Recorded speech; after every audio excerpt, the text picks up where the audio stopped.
Good morning. Good morning. As promised, there we go. Much better. My face smaller, your comments bigger. Oops, not that big though. I can read from a distance. So, hey, here, why don't I pull up your chair? Pull up a chair, won't you? Here, I'm going to pull up a chair here in case my little feline friend wants to join us. And good morning. Now, depending upon where you are, it's either pretty early in the morning or not so early in the morning. For me,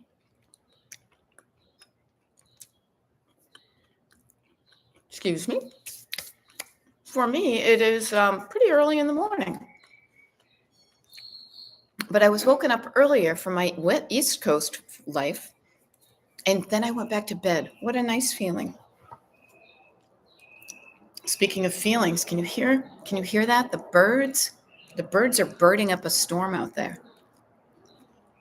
So good morning. There we go.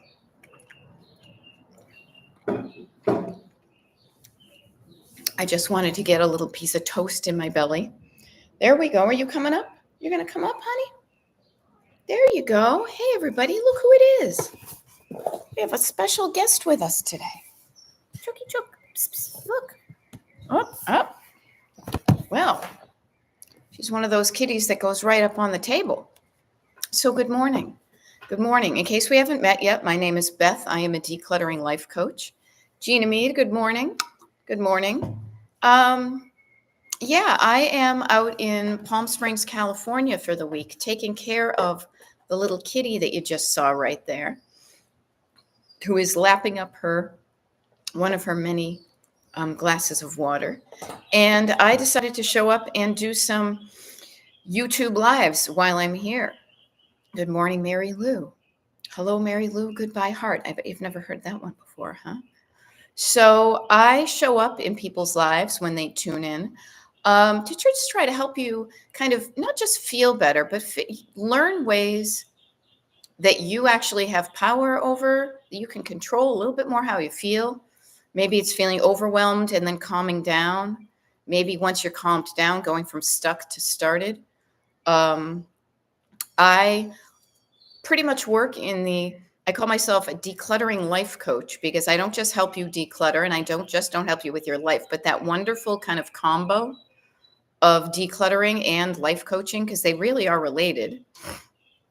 So Jimmy, did you miss me last night? No worries. I'm here today. So anything you would have wanted me to help you with last night, I can help you with it today. And there's just a handful of us right now. So get your questions in, get in while the getting is good, maybe. But yeah, usually it's what I find, excuse me. Hopefully that's a piece of toast and not a cat hair. Usually what I find is the things that get people stuck are kind of, as they would say in the biz, and I don't like to use a lot of life coachy terms because I find them annoying, but basically like a dysregulated nervous system, like a well-regulated militia, a well-regulated nervous system means that you can regulate it. You can do things to feel a certain way. And one of the ways that people can feel like they don't want to, or they can't, or it's going to be hard to declutter is that feeling of overwhelm. Now, what is the feeling of overwhelm? Where do you feel overwhelmed? When I feel overwhelmed in my life and in my body, I tend to feel kind of a heaviness and a constriction in my chest. And I just tend to be almost looking up at everything and kind of, oh my gosh, kind of as if it was a giant mountain in front of me. Maybe a giant mountain, not made of rocks, but made out of clutter, paper and clothing and food items and tchotchkes and what have you, and saying, oh my gosh, I can't even. Have you ever felt that I can't even feeling? Okay. The good news is you can even. Now, can you climb that mountain of clutter in one fell swoop? Can you get to the top of Clutter Mountain and knock it down in one in one go round? No. But you shouldn't be surprised about that because it didn't spring up overnight. It piled up over time, and maybe you noticed it, maybe you didn't. And yet it did. So here we are. You have a mountain of clutter, maybe. Okay. So the queen of procrastination, pleased to meet you. I am the queen of helping you get out, or at least offering tools where you can choose to use them. See, this is the thing that I think is really important, is I can give you all sorts of tools. Like I can hand you a screwdriver, I can hand you some scissors, I can hand you a manual, I can hand you a list of things that if you do this, a recipe, if you do this, you get this at the end. But it really is up to you to be willing to play with them, be willing to try, be willing to experiment with them. And this is so funny. It's the trash guys coming. So a very bad swollen knee doesn't help with procrastination and overwhelm. Gina, I get it. And you know that I often talk about feeling better physically and feeling better kind of energetically. I'll use that for nervous system, right? What I want to offer to you is that you can do something about it. If your knee is swollen and making you hurt, what can you do to feel better? Is there something you're supposed to do to make yourself not feel as swollen? Now, maybe when you're walking around trying to declutter and you've got a swollen knee, so you're kind of gimping around, that ain't too fun. But here's a really important thing to know. Decluttering does not start at the end of your hands. Decluttering is not really all just about moving around the house and moving items from place to place or that type of thing. Long before your body starts moving, your hands start going on to things that you're decluttering. Long before the hands start moving, the head and the heart have had a conversation of what do we want to do? Where are we going? How are these things? So instead of getting overwhelmed, and what I offer to you is do something to make yourself feel better with your swollen knee. Take a anti-inflammatory, I don't know, whatever you have. But also, don't start with moving your body. Start with in here and in here. So calming down your nervous system so you can even think straight, right? Quieting down your nervous system. Drinking down some water. Calming down by breathing slowly, calming down. I use this phrase kind of all the downs because so many things help when you're feeling down. Knee replacement. Okay. So yay, you were able to replace a knee that probably felt even worse than this one. So you are, sitting down, maybe like Laura Voorhees, sitting down. But what you can start to do is to get yourself out of an overwhelmed state. First of all, work on your nervous system, work on the body, sitting down, quieting down your backseat drivers, calming down, maybe deflating. I don't know. I'm trying to think down, like swollen. If you're swollen and it's angry, how can you deswellify it? I make up words. Feeling better, knowing you can do something about it. And one of the downs that is in this toolkit that I hand you is writing it down. Writing down. Maybe if you're not feeling well, part of what's going to make you feel better is to write things down. Now, here's how I do it. I take a piece of paper, I fold it in half. Typically, it's lined paper. And I write down what's bugging me. Why do I not feel so good? On the left-hand side, I have 2 columns. And I will write down why I'm not feeling so good. But then, that's just not complaining. There's always a flip side. There's always a flip side. What is not the opposite of that? Well, I have a headache. I can take some headache medicine. It didn't work. I can take another. I can drink some water. My stomach feels a little bit rumbly. Okay, I will watch what I eat today and stay close to the toilet. I'm feeling a bit stiff. Okay, I can do some stretches. You can do something. Oh, you need knee replacement. Okay. One of the things you could do today then, Gina, do you have a plan in place to get a new knee? Destination, knee replacement. You have a choice. This is the thing I think is so great. Okay, so we're going to also, Laura Voorhees is saying, I'm trying to calm myself. I have a very full day and lots of cleaning to do to prepare for my daughter and partner's visit. Breathe, breathe, breathe. Okay, so breathing, everybody, calming down and quieting down and slowing down will get you so much better of a result than being all frantic and freaked out. Now, a couple of things. Now, Laura, this was really funny because last night when I did the bonus YouTube live, Garrett was on and said, I am frantic because my son is coming home and I need to clean the guest room because he hasn't been home for forever. So what I would offer to you is what I offered to them, which would be to say, calming down and write yourself down. Use these tools. The great thing is even if you don't think you need them, they might help you feel even 10 or 20% better. And heck, 10 or 20% is a pretty good return on an investment, right? So writing down. So I would say you have lots of cleaning to do is a thought. Lots is a very vague word. I would write down the specifics. What exactly do you feel like you need to get done before they come to visit? Sit down, slow down, and write down those things.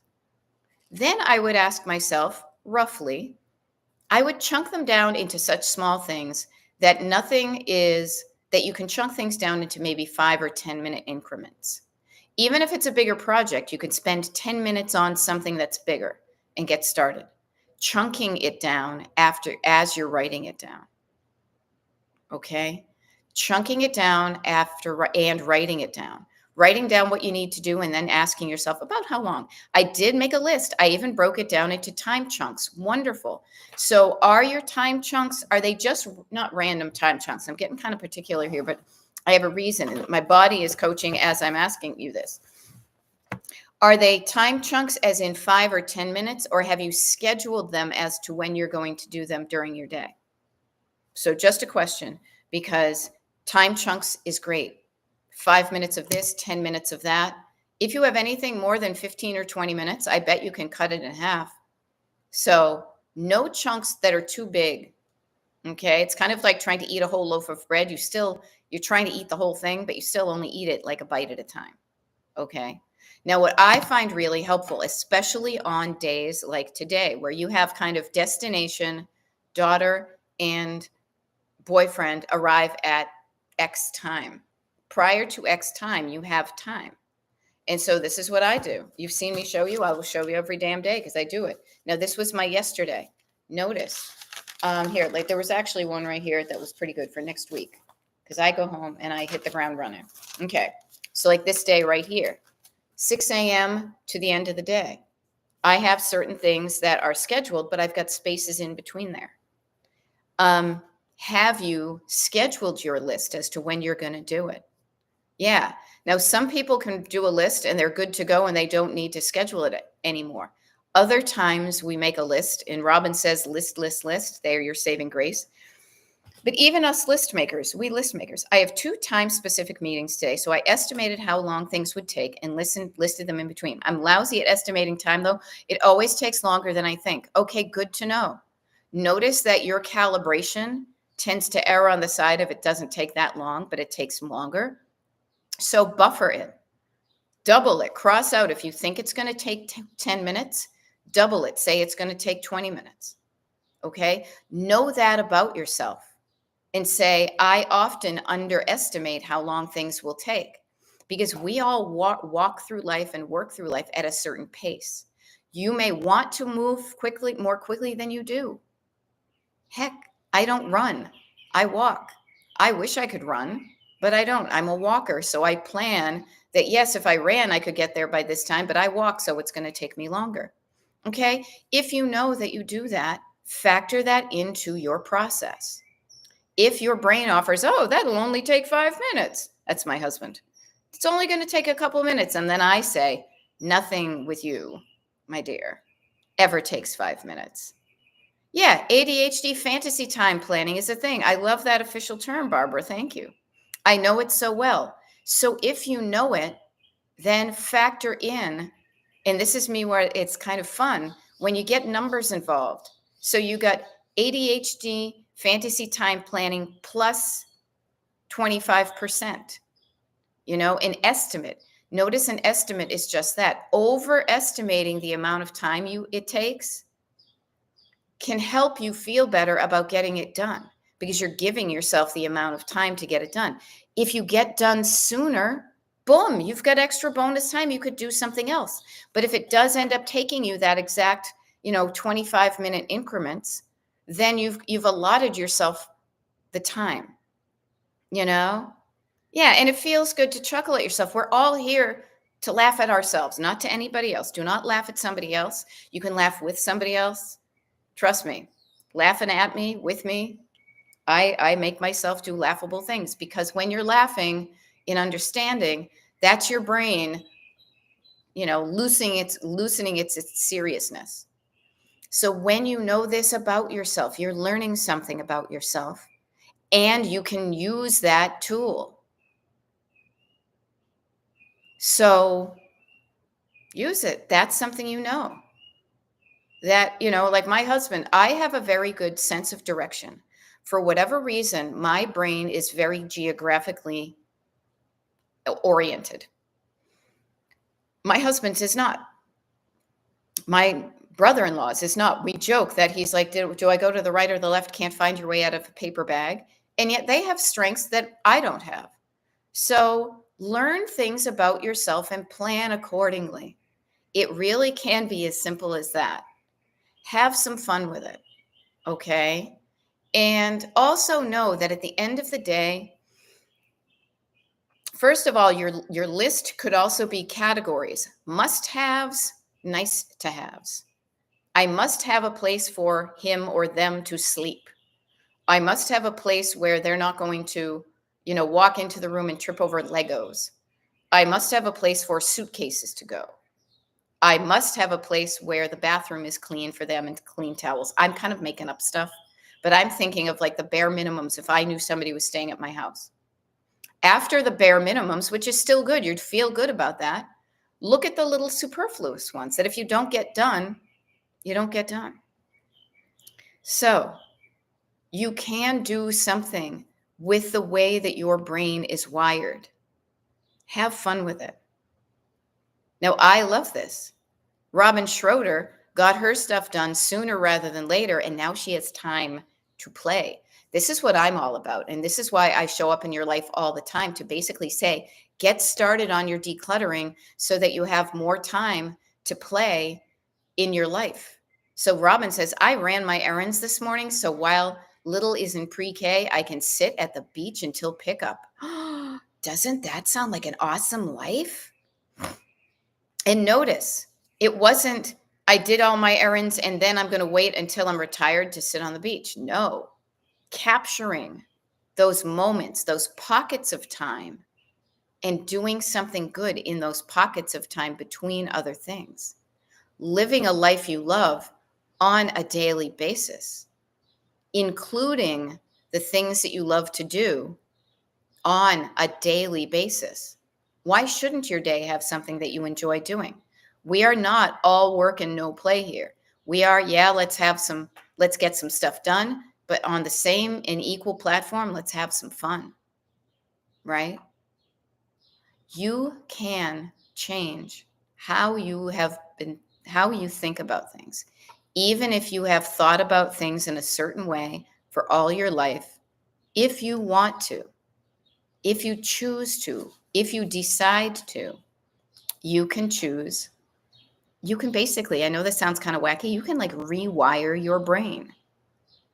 You can rewire your brain just like the way that you would make a path walking through a park. Now I think of this and my brain immediately goes back to this park that is like a couple blocks from our house back in PA. And there are paths that are paved there.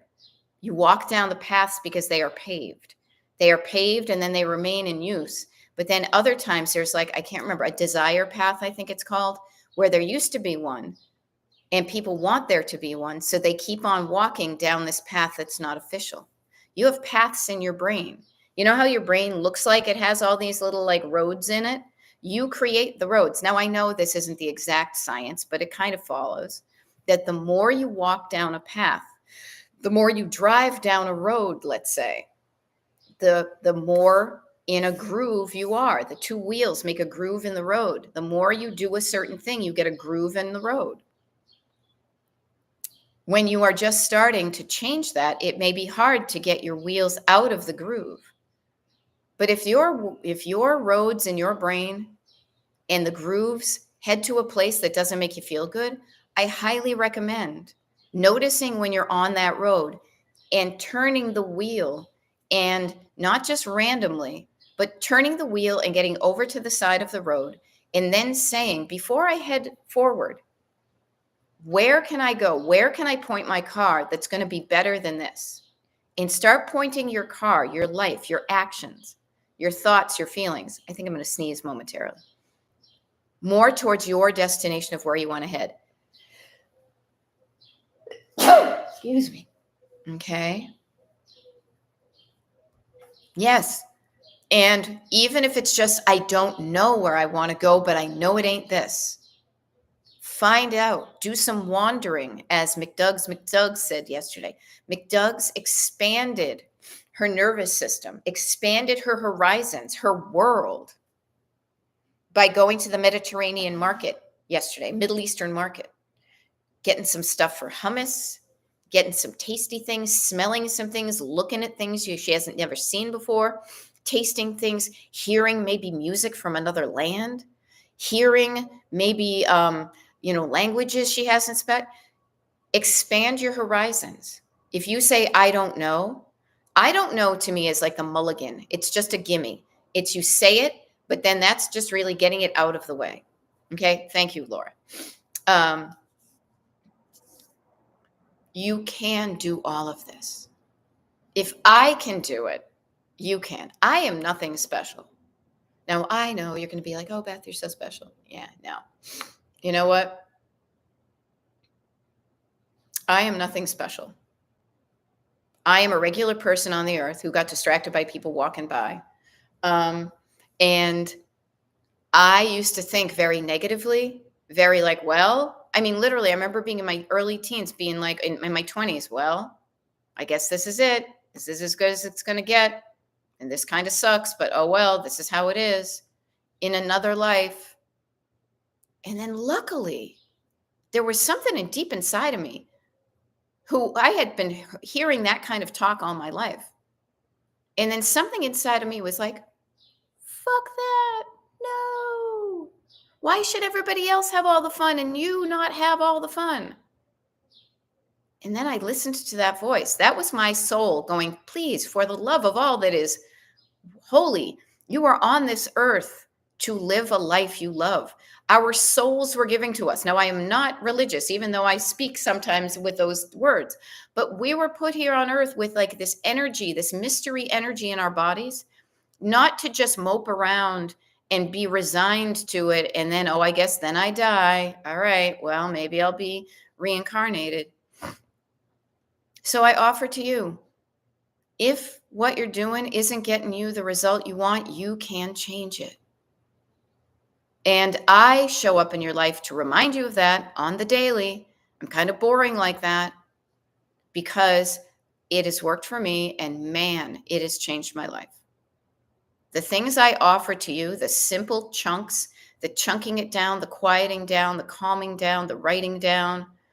And after you're down, calming down, and you have a plan written down, getting up and taking action after all that planning, that has got me so many good things in so many areas of my life that I just want to share it with you. It doesn't help me to gatekeep it. I want to live in a life, I want to live in a world where there are more people saying, yes, I can, and then they do it, as opposed to looking for excuses why they can't. I see complaints as an opportunity that means something's wrong. If you are complaining, now I'm not kidding. I said to my sister and brother-in-law the other day, I said, I think complaining is my mother's love language. Complaining says, look at me, notice me, help me feel better. Sometimes if you don't complain, you don't get noticed by people.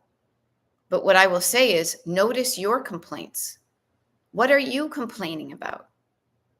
And you can do something about it. You don't have to do it alone, though. Here's a really cool thing. One of the real important things that helped me change my life, and we were talking to Carla yesterday, I don't know if she's going to tune in today, is asking for help. Realizing not only doing it on your own has gotten you to where you are today. Now, I don't say that. I don't know where you are today, but I'm hoping it's someplace good. But none of us got here really by ourselves. Sometimes if you think about it, I say getting help, you're not there by yourself. If you're in a place where you're not digging what's going on clutter-wise, you may be influenced by somebody else's voice in your head. Your parents' voice who says, don't throw that away. You spent good money on that. Somebody else might like that. You could sell that, I bet that's worth a lot of money someday. That might be valuable. You can't get rid of Wedgwood china. That's the good stuff. So notice that some of the way you got to here was not by yourself. You were influenced by other people's words. So I show up as the antidote to that, to be influenced by these words instead. To say, I can change the things that bug me. What am I complaining about? What's my litany of complaints? Write them down and then say, okay, what can I do about them? And you don't have to do it alone. I show up every freaking day pretty much, except for when I don't. But then there's videos. There are people in your own life that can help. Carla, for example, she shows up often, and I work with her as a one-on-one coach. And I was talking to her about the very same things I talked to you about you don't have to do it alone. Don't beat yourself up. And especially, and this is the thing I love about decluttering and life coaching where they intersect, because this also reminds me of kind of businessy courses that you would take. Okay.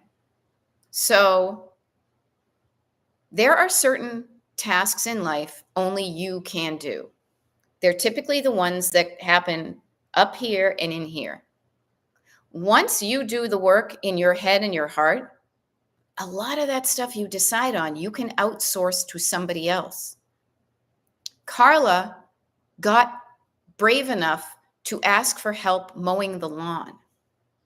Not only did somebody come and mow her lawn, but then the guy came back and said, hey, I have a proposal for you. How about every other week, twice a month, my sons come over and mow your lawn, and it would cost this amount of money. Now, Carla has 6 acres in Alabama. That's a wicked lot of space. The time and energy that she will save by not doing it herself is time and energy she can spend doing the things that she can do, which is up here and in here. Somebody else can mow the lawn.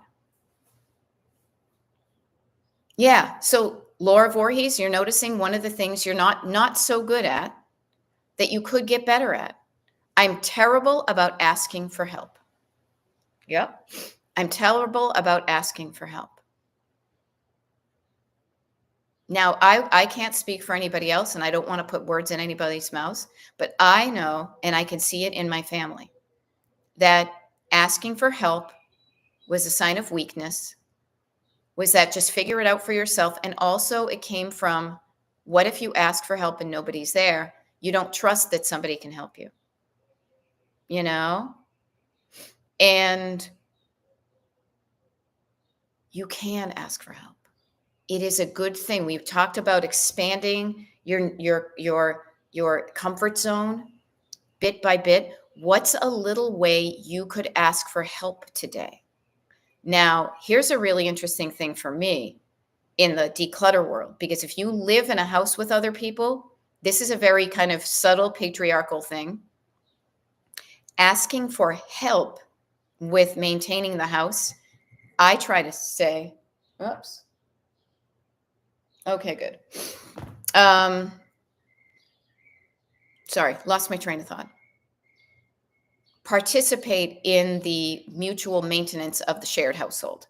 Notice how that's not you are helping me with my thing. Okay, but I digress. Anything that you are struggling with, there is somebody out there who can help make it easier for you. There really is. I have gotten so much better. Seriously, you guys, I wish I had gotten help with what I was struggling with earlier in my life. It took me until I was literally in my 50s to not scoff at a self-help book, to not besmirch the self-help world, the coaching world. God, I wish I had done that 10 or 20 or 30 years earlier. Oh, well, I didn't, but I'm glad I did when I did. There is help out there. I, right now, am help with you to whisper, to remind yourself that look for the helpers. Look for the helpers. Yeah. And notice where you came from that might have an influence on that. Gina's saying, my mother threw all my things away. Now, did she throw all of them away? My mother threw a lot of my stuff away too. Yeah, without me asking. Suddenly that stuff is just gone. Now, I know as a little kid perspective, I could be pissed at that, and I still am. But now I'm old enough to get curious. Why did she do that? Why did she do that? Why did your mom throw all your things away?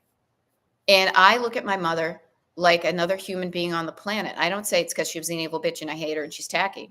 She's tacky and I hate her. I see my mother, who never really was taught how to declutter because she was taking care of her brothers and sisters, and my grandmother was taking care of the kids, and they didn't have a lot. So she really never learned how to declutter and decide what came or went. So I have a lot more empathy and understanding of where my mom came. I'm not so mad at her, but just because she threw away all my stuff doesn't mean I need to keep all the things. It does not. It's our way of kind of getting back at that feeling. And if it works for you and you've got the right amount of stuff and you love it, yay. But if what you have isn't serving you, then notice that part of your MO is that you're living off of a thought from like decades ago. Now, I love it. Robin says, you just described my mother. I had to put up a boundary of no calling after 9 o'clock. She calls nearly every day, multiples, typically to complain. Yeah. Complaining as a love language. Hear me. Like, do you notice that? Like, how are you? Good. Everything's fine. It's a pretty boring story. Nobody's going to listen to you if you say things are good. Nobody's going to pay attention to you. But if you've got a tale of drama and complaint and woe, then maybe you get an audience, you know? I don't care to have an audience. I would so much rather have a happy, quiet, I think I like this little life, a happy, quiet life than to be getting attention for my complaints. But that's just me. What are you complaining about? You know, I love how we're complaining about our mothers complaining, right? And I, as I said, I kind of laugh about it. I not laugh at her. As I said, the insight was that's how she communicates with the world. Now, Robin, I don't know about you or your mom. My mom is just turned 84. She's not going to change. She's not going to change. You know, that's okay. She probably will not change. She's been this way for 80 years, 80 plus years. In the next 5, 10, 15, however many years she's left, I highly doubt she's going to change. You know? Yeah. So notice, Gina, you're talking to your moms. Shall we all talk about moms today? My mom's weekly cleaning has always been throw it all away without looking at it. Okay, that's your mom's way of doing it. Gina, how do you want to do it? How do you do it now? And is how you do it getting you the result you want? What I tend to see, and this is not universal, but I have observed, somebody does one thing over here, and then the person who doesn't like it tends to often go to the extreme. I think this is why we've seen, and again, this is just my brain offering this up. You know, the latchkey kids of Gen X have turned into the helicopter parents later in life because they want to make up for, they want to be the parent that their parent was not. So they're going to show them by seeing how involved they are and how supportive and giving their kids all the stuff because they didn't get that as a kid. I've seen that example.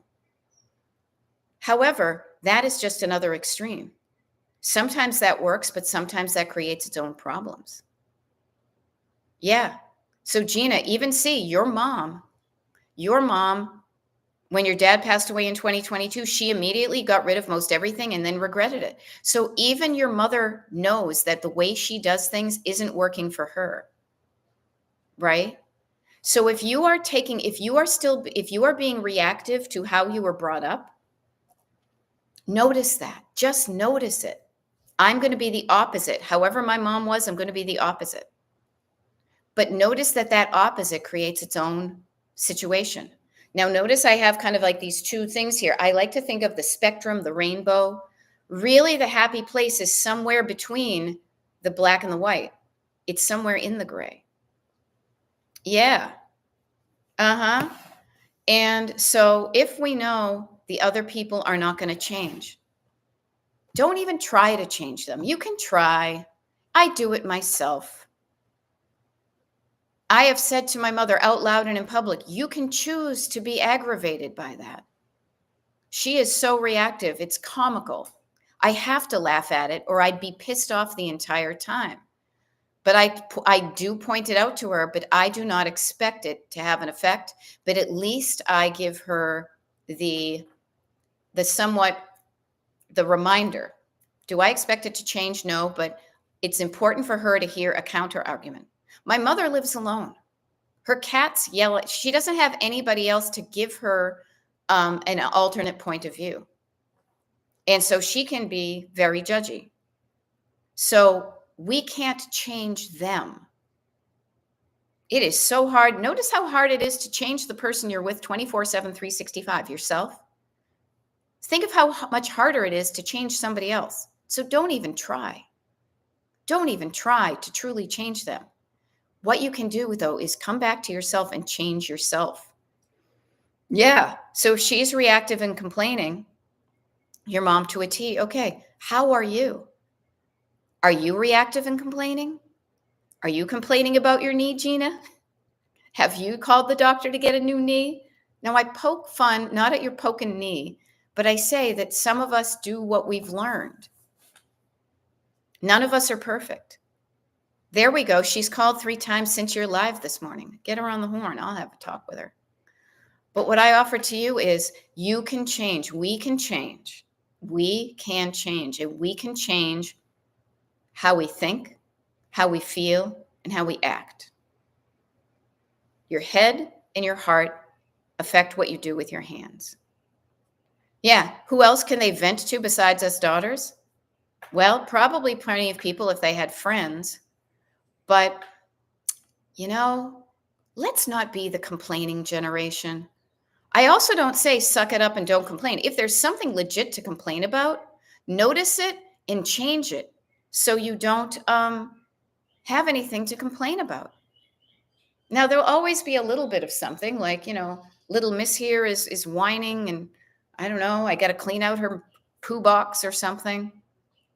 But yeah, we are complete. We are complete opposites, says Robin. I've given up trying to change her. It just leads to frustration and anxiety.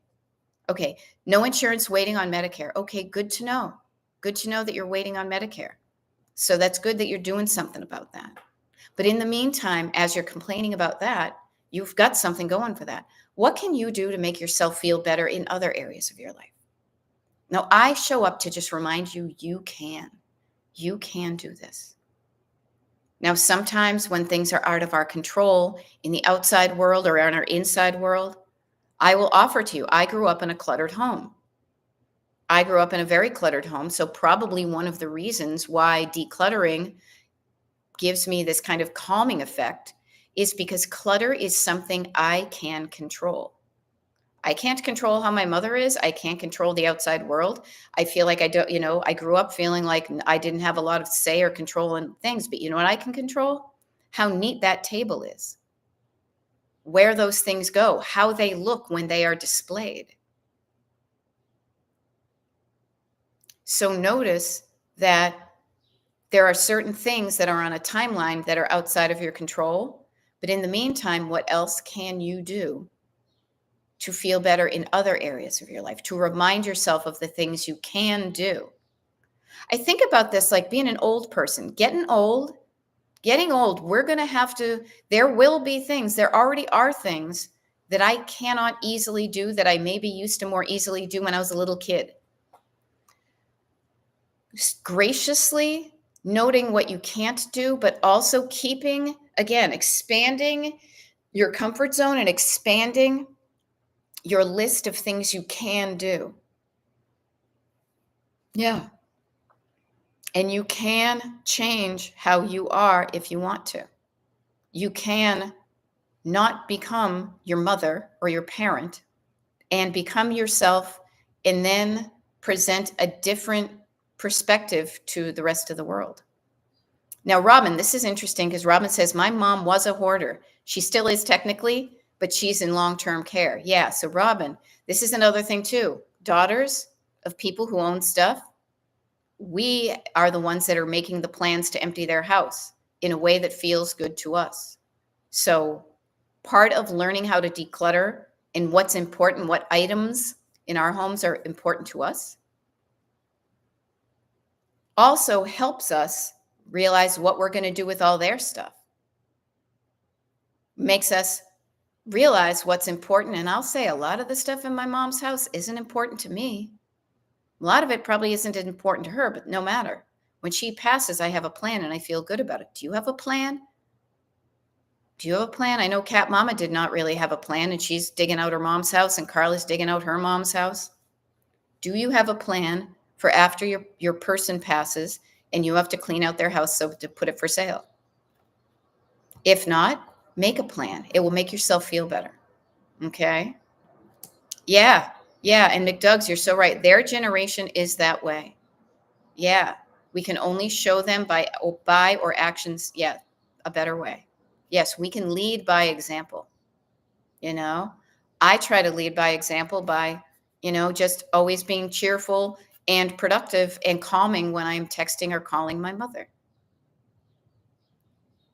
Quieting down, helping her regulate her nervous system, even just by using a nice calming tone and not getting into that kind of coffee clutch. Oh yeah, you know what she did? You know what she did? So like, okay, I hear you and let's do something about it.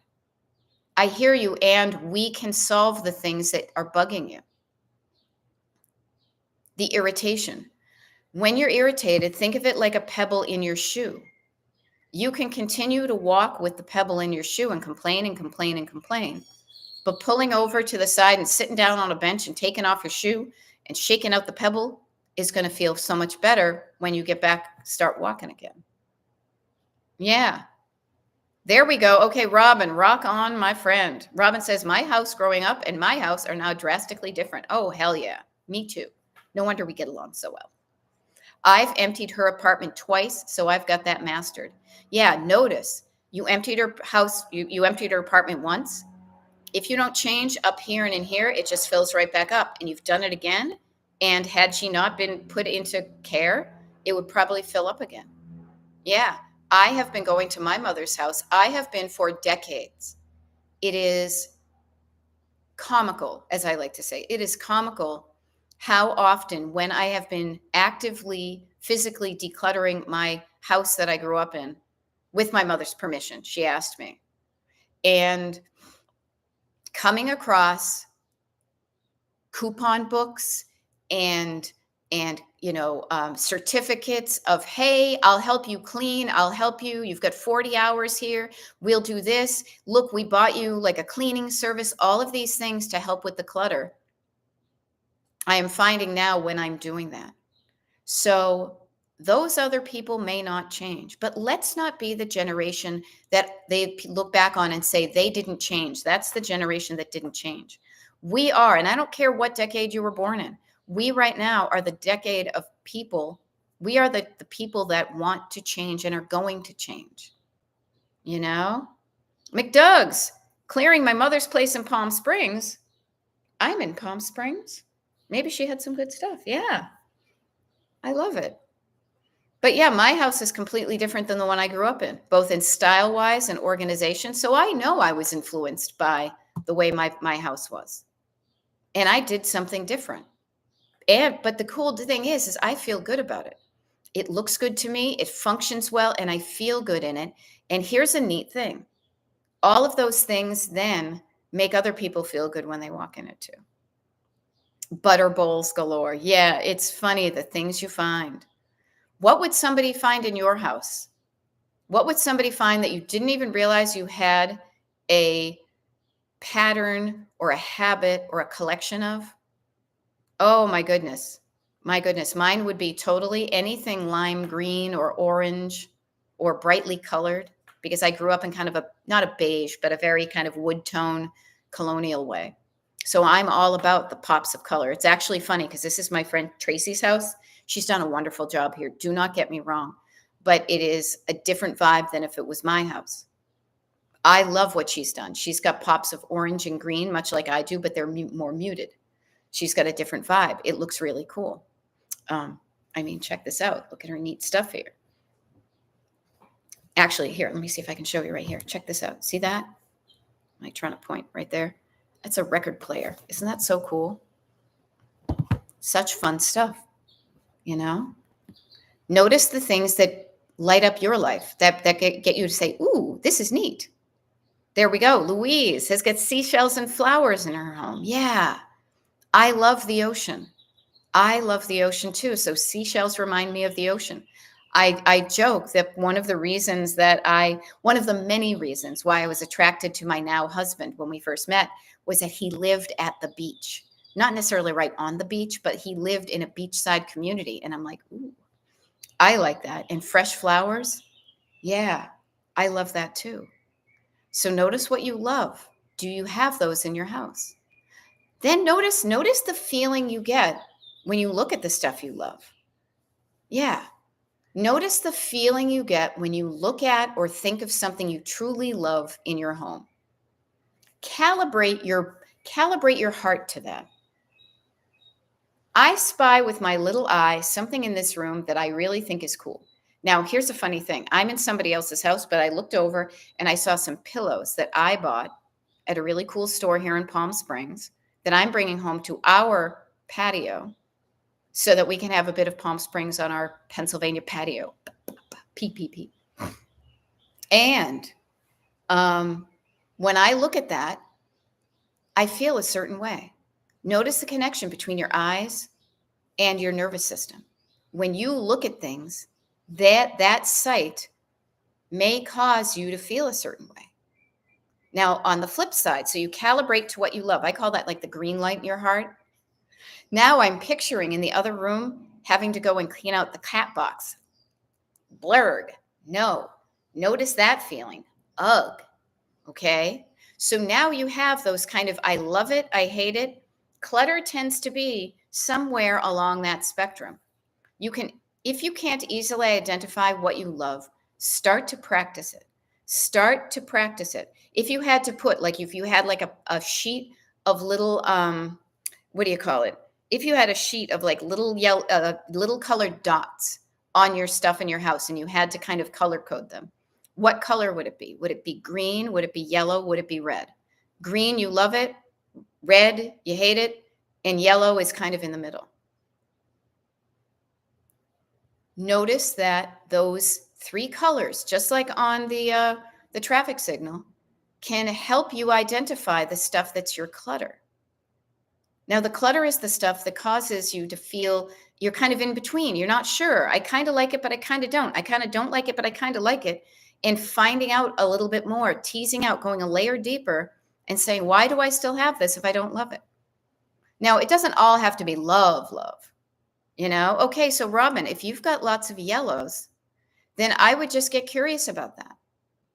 The yellow is, to me, this is how I like to think of it, is the stuff that might cause some tension between two. Notice you've got the stuff you really don't like and the stuff you really like, and in between that is the yellow. Kind of like when you're driving a car and the um, the light turns yellow and you're kind of like, ooh, should I slow down or should I blast through it? You know what I mean? Kind of like that tension of what to do. Now, sometimes you don't have to love something in your house for it to be functional and useful. I don't love my spatula, but a well-used, like a tool that works well is a tool that feels good to use it. That nice little sharp spatula that gets up underneath the fried egg, it doesn't have like a thick kind of lip that kind of pushes the egg, right? So I would put green on one of my spatulas, but I would put red on some other ones because my husband, who does a lot of the cooking, is right-handed, and he bought some spatulas that are right-handed. I'm left-handed, So when you realize that association between what you look at and how you feel is a real thing. We are visual creatures. The more you surround yourself by, and I'm not saying increase the quantity of items in your house. You can increase the quantity of the things that you love in your house by decreasing the quantity of the things you don't love, because then all you do is see, love it, love it, love it, love it, love it, love it, love it, love it, love it, love it, love it. You love it, love it, right? Who does not want to walk around their house seeing love, things that you love, pictures of people you love, fresh flowers just for yourself because they're pretty? Yeah. So to increase the percentage of things you love in your house, I'm not going to tell you to go out and buy more stuff. I'm not going to stop you. I mean, I just bought some pillows, and Robin buys some flowers. What I'm saying is you can increase the percentage of things you like in your house. You've got a pie chart, and you've got, 25% love, 50% yellow, and then red is whatever. You didn't decrease the yellow and the red. That immediately makes more room for the green. And I think it's great. I love it. Does this help? I hope this is helping you. When you walk around your house today, like we're on here for another 7 or so minutes. When you walk around your house today, pretend you have like a little sheet of those little round dots, like if you were having a garage sale. Green, yellow, red. Mentally, what would you put on each one of those? And notice the things that are red, okay? Red tends to be the stuff that's easy to get rid of. As I said, it's like the poop in the cat box. It's like the trash. It's the junk mail. It's the clothing that doesn't fit and is uncomfortable, and you've already kind of made a decision. Red is a decision. I don't like that. I don't want that. And the decision is done. Boom. I don't want it. It's easy to go.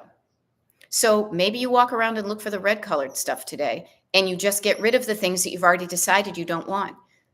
That's increasing the quantity of greens that you have in the house. But then to me, the clutter is the yellow stuff. The clutter is, again, where you sit down and maybe you write down. What is this thing? Why am I keeping it? Why is it yellow and not green? There we go. Robin Schroeder's it does help. And the garage sale is in 2 weeks. All right. Yeah. Notice. And wouldn't it be kind of fun to be like, this is my garage sale, and all of my little stickers on things are yellow, because I realized I didn't want to be between the limbo. Why is this not, why is it a yellow and not a green? Why is it, sorry, there's a plane going over. Why is it a yellow and not a green? Can you change it to a green? Can you learn to love it, or at least put it in the green category. Like, you know what? I don't that, yeah, you know what? You're a pretty okay dish towel. I kind of like you. All right, you keep. But yeah, if it's like a dish towel that doesn't absorb and it's gotten kind of gunky, then maybe it's deciding. It's a deciding. If it's yellow, what side does it go to? Does it go to, yes, I love it and I want to keep it, or no, I don't really like it and I am ready and happy to let go of it? Because the more you can be comfortable with yourself to have those deeper conversations about those yellow, should I stay or should I go things, you will increase the quality rather.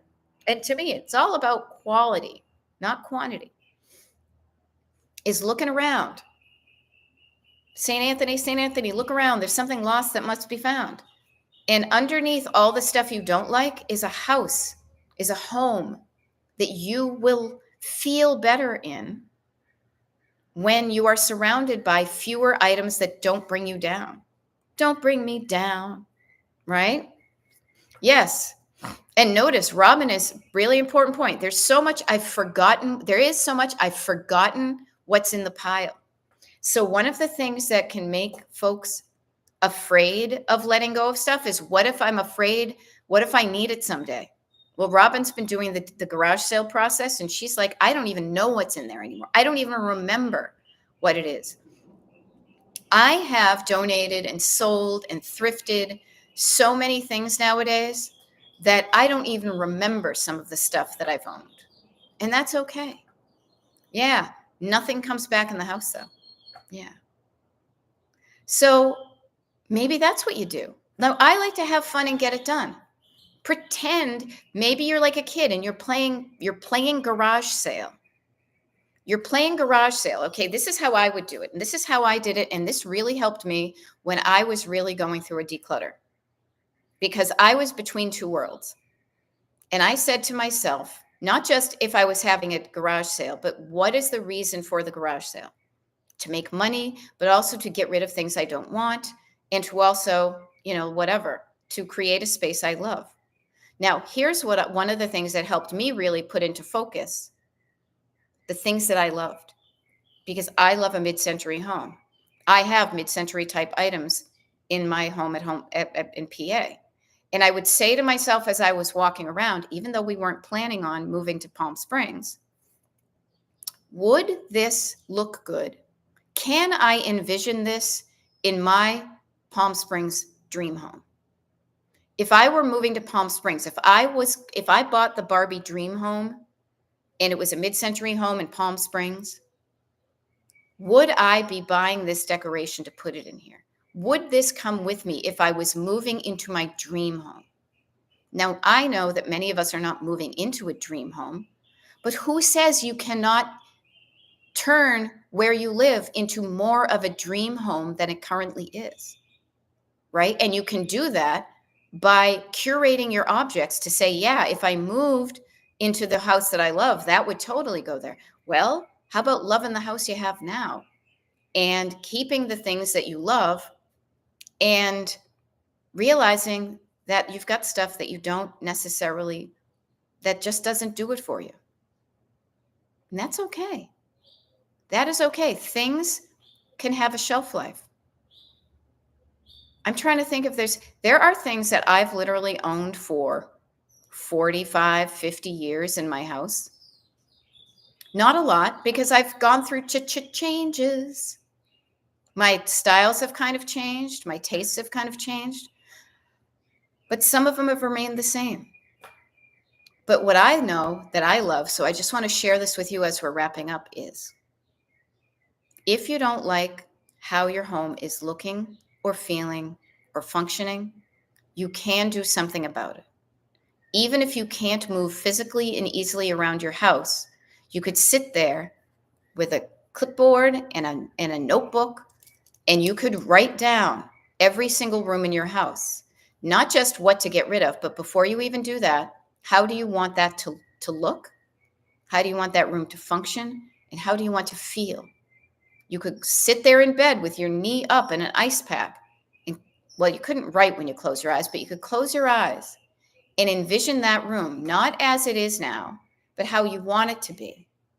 And you can add details and you can take away details. And then after you get that picture in your mind's eye, open your eyes and then write down what you see. That's your destination. That's what you're aiming for. And write it down so it ignites a spark in you. And then that spark is going to turn the ignition. You're turning the ignition. You're getting into gear. And now you know more of where you're aiming for. And then you can look into that room and compare the before and after and just see the items that are in the way, that are all that needs to happen is they get removed to change that room. You can do this. Okay? You can do it, and I'm here to help. I hope this helped today. I hope whatever time zone you're in, that you've got enough of the day left that some of these words that I have shared with you today, that are just off the top of my head, but they're really from my heart too, that are helping you to look at things differently, to think about things differently, because when you think and feel differently, you will act differently. And again, if you don't like where you are, changing your habits will help you to get to somewhere else. Okay? Now, let me do this. Tomorrow, I've got another YouTube Live. I'm not sure what time, but it's on the page. And if we haven't met before and you're just tuning in and you're not one of my regular followers, welcome. My name is Beth. I'm a decluttering life coach, and my coaching is called Destination Decluttered. If you want to know when I'm doing more decluttering YouTube Lives, and we've got 2 decluttering parties that I'm doing while I'm here at Pier 1. I don't know where that came from, Palm Springs. Laura Voorhees, good luck with the girlfriend and the daughter and the boyfriend. It will go fine. It will go fine. Okay. Write down what you need to get done. Gina, I hope your knee isn't giving you a problem, but sit and just think about some of these things and you can decide whether you implement them or not. Okay. If you want to get on my mailing list to find out when the schedule is for the decluttering parties and the YouTube lives, destinationdecluttered.com, signing up for the mailing list on the homepage gets you an automatic email with a link to a secret page that shows what I call like the TV guide, and also where you can buy your tickets for your decluttering parties this weekend. We've got one on Saturday and one on Sunday. Okay. I will see some of you tomorrow, some of you this weekend, and I hope you all have an awesome day. Okay. I'm going to have an awesome day myself, and I hope you do too. All right.